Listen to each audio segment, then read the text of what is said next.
여러분, 모르면 후회하는 불법 취업, 절대 피해야 할 이유와 해결책.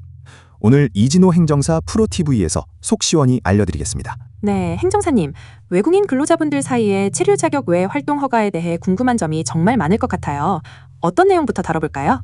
가장 먼저 체류 자격 외 활동 허가가 정확히 무엇인지부터 짚어봐야겠죠.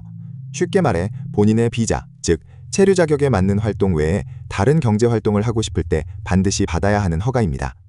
예를 들어 유학생 비자로 한국에 왔는데 아르바이트를 하고 싶다면 그냥 하면 안 된다는 거죠. 그렇군요. 그럼 어떤 분들이 이 허가를 받아야 하는 건가요? 주로 유학생인 D2 비자, 어학연수생인 D4 비자 소지자분들이 시간제 취업 허가를 많이 받고요. 또 특정 활동 비자인 E7으로 입국한 후 다른 직종으로 옮기거나 추가로 다른 일을 할 때도 필요합니다. 거주 비자인 F2나 재외동포 비자인 F4, G1 소지자분들도 본래 허가받은 활동 범위를 벗어나게 되면 주의해야 하고요. 정말 다양한 비자 유형에서 해당될 수 있기 때문에 본인의 상황을 정확히 파악하는 게 중요합니다. 생각보다 많은 분들이 해당되네요. 만약 이런 허가 없이 일을 하다가 적발되면 어떤 불이익이 생기나요? 이게 정말 중요한데요. 근로자와 고용주 모두에게 심각한 피해로 이어집니다. 먼저 근로자의 경우 가장 무서운 건 강제 출국 명령이에요. 출국 후에는 일정 기간 한국에 재입국하는 것이 어렵거나 아예 불가능해질 수도 있습니다. 여기에 더해 벌금까지 부과될 수 있으니 정말 돌이킬 수 없는 피해를 입게 되는 거죠. 강제 출국이라니 정말 엄청난 불이익이네요.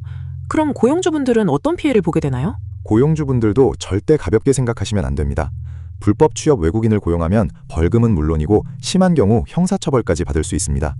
더군다나 외국인 근로자 고용 자체가 제한되거나 이미 고용하고 있던 다른 합법적인 외국인 근로자들까지 연장 허가가 거부되는 등 사업 운영에 큰 차질이 생길 수 있습니다.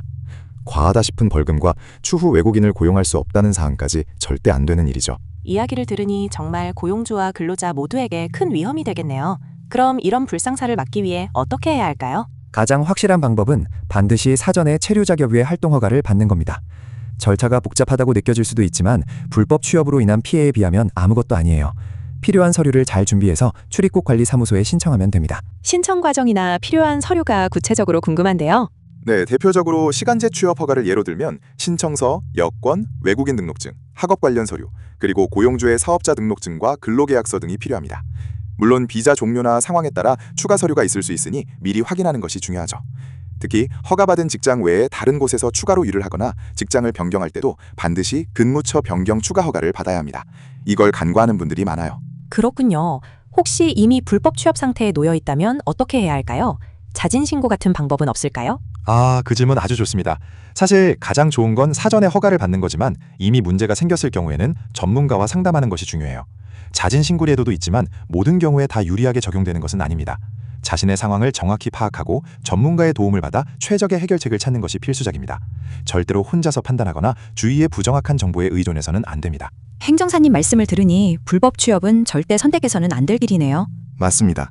단속에 적발되면 단순 벌금으로 끝나는 것이 아니라 소중한 꿈과 미래에 큰 타격을 입을 수 있습니다. 고용주분들도 마찬가지고요. 체류 자격 외 활동 허가는 단순한 행정 절차가 아니라 모두의 권리와 의무를 지키기 위한 중요한 안전장치입니다. 꼭 기억하세요. 오늘 체류 자격 외 활동 허가에 대한 모든 것을 명확하게 알 수 있는 시간이었던 것 같습니다. 덕분에 많은 분들이 올바른 선택을 할 수 있을 것 같아요. 네, 오늘 정보가 여러분께 도움이 되셨기를 바랍니다. 궁금한 점이 있다면 언제든지 이진호 행정사에게 문의 주시고요. 저희는 다음에도 유익한 정보로 찾아뵙겠습니다. 감사합니다.